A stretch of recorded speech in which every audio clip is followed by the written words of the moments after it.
Hello everyone, আমি আবির আর আপনারা দেখছেন দেশি অ্যানিমেল চ্যানেল। আর আমি বলেছিলাম যে ম্যাডামের কাছে একটা আমি 6টা মুরগির ডিম দিয়েছিলাম, তার মধ্যে কিন্তু 2টা বাচ্চা ফুটতো, তবে ঝুটিপুটির বাচ্চাটা ডিমের ভিতরে মারা যায় বড় হওয়া অবস্থায়।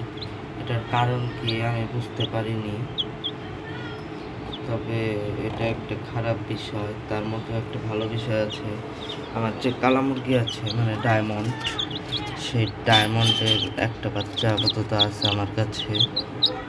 আর রাত্রে আমি ওকে ডায়মন্ডের কাছেই রেখে দিই। এই যে ওর লুকটা শুধু দেখেন, একটু সাদা সাদাও আছে, ও বড় হয়ে সাদা সাদাও একটু হতে পারে, যেহেতু ওর মা একটু সাদা কালো সাদা ফুটকা ফুটকি একটা মুরগি, 2টা কালারের। আর ও কিন্তু তাও হতে পারে, আবার নাও হতে পারে, কালো কালোই হতে পারে। আর এটা মনে হয় মোরগ বাচ্চা। আর মোরগ বাচ্চা চেনার উপায় কি, মুরগি বাচ্চা চেনার উপায়, পাখা দেখলে বোঝা যায় অনেক সময়। এই যে এটার পাখা দেখতে পাচ্ছেন, যে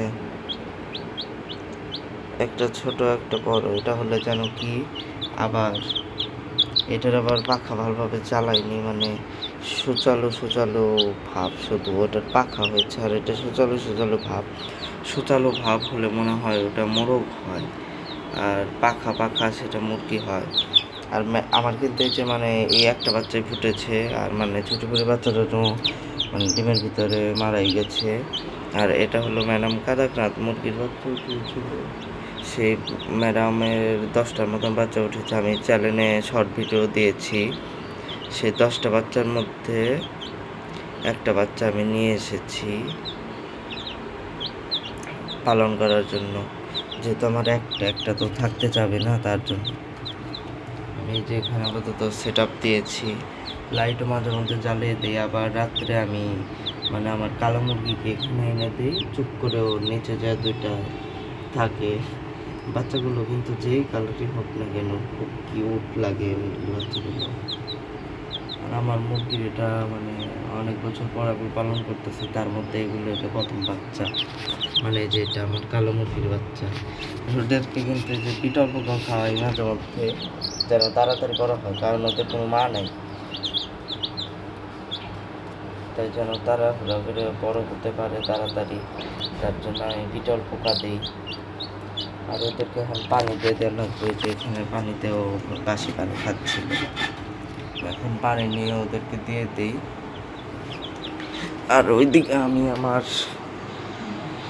ইনফ্রারেড চুলায় আমি লাল শাক বসিয়ে দিয়েছি। লাল শাক বলতে সবুজই দেখা যাচ্ছে। লাল শাকের ডাঁটি ভালো করে দিয়ে দিয়েছি, একটু সিদ্ধ হোক। তারপরে আমি আমার বড় মুরগিদেরকে ভুসির সাথে মিশিয়ে খাইয়ে দেবো, তাহলে ওদের দেশি একটা ভাব থাকবে। আর আমার লালি কালিকে কিন্তু এই যে বাইরে ছেড়ে পালন করি, কালকে একটা ভিডিও দিয়েছিলাম, আজকেও দেখাবো। এই ভিডিও আগে আপলোড দিব, তারপরে আরেক ভিডিও আপলোড দিব, সেটাতে দেখা যাবে আমার লালি কালিকে। আজকের ভিডিও এই পর্যন্ত। সবাই ভালো থাকবেন, সুস্থ থাকবেন। আর আমার মুরগির বাচ্চাগুলো কালোর মধ্যেও কিন্তু অনেক সুন্দর। আপনাদের কেমন লাগলো সেটাও কমেন্ট করে জানাতে পারেন। এই ভিডিও এখানেই শেষ করলাম।